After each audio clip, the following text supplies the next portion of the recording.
Hello everyone, samahan niyo po ako, magluluto tayo ng ginisang ampalaya. Ang gagamitin po natin pang sahog ay baboy. So, umpisahan na po natin ang pagluluto. Madali lang po itong lutuin mga ka-grandma. Simple recipe.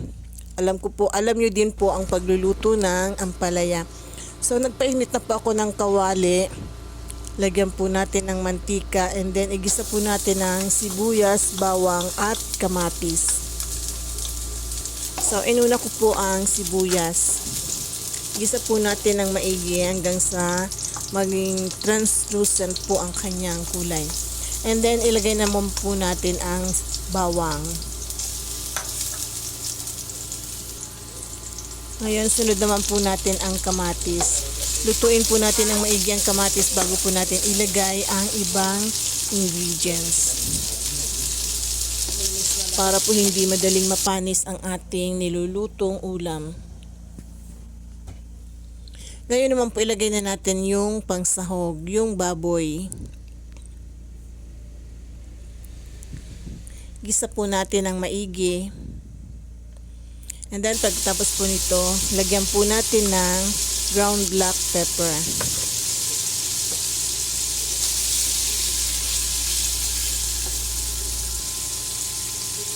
So ngayon naman po maglalagay tayo ng konting tubig para po sa pagpapalambot ng baboy. Pagkatapos po tatakpan natin at hayaan lang natin kumulo hanggang sa maluto yung baboy.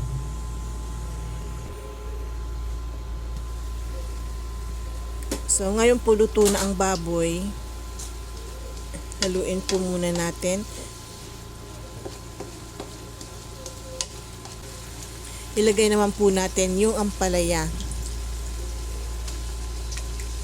Binabad ko po muna sa tubig yung ampalaya para naman po hindi siya sobrang pait.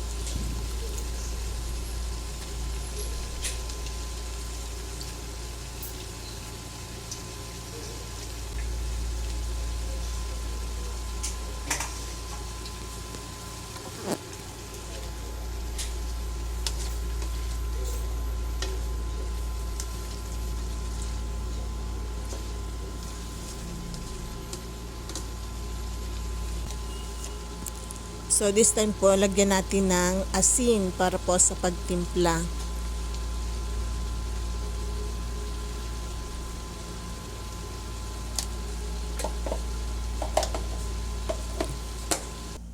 And nagdagdag po ako ng konting tubig.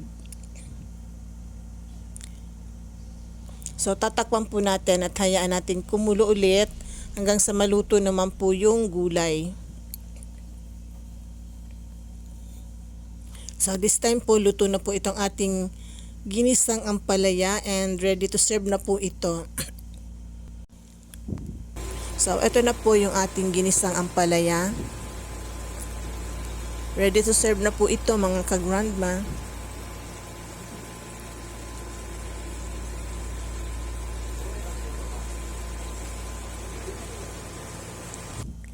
Ito na po yung ating ginisang ampalaya. Sana po nagustuhan nyo ang video na to at kung nagustuhan nyo po, huwag kalimutang mag-like, share, comment, and follow. See you again on my next video. Thank you for watching. Bye. God bless everyone.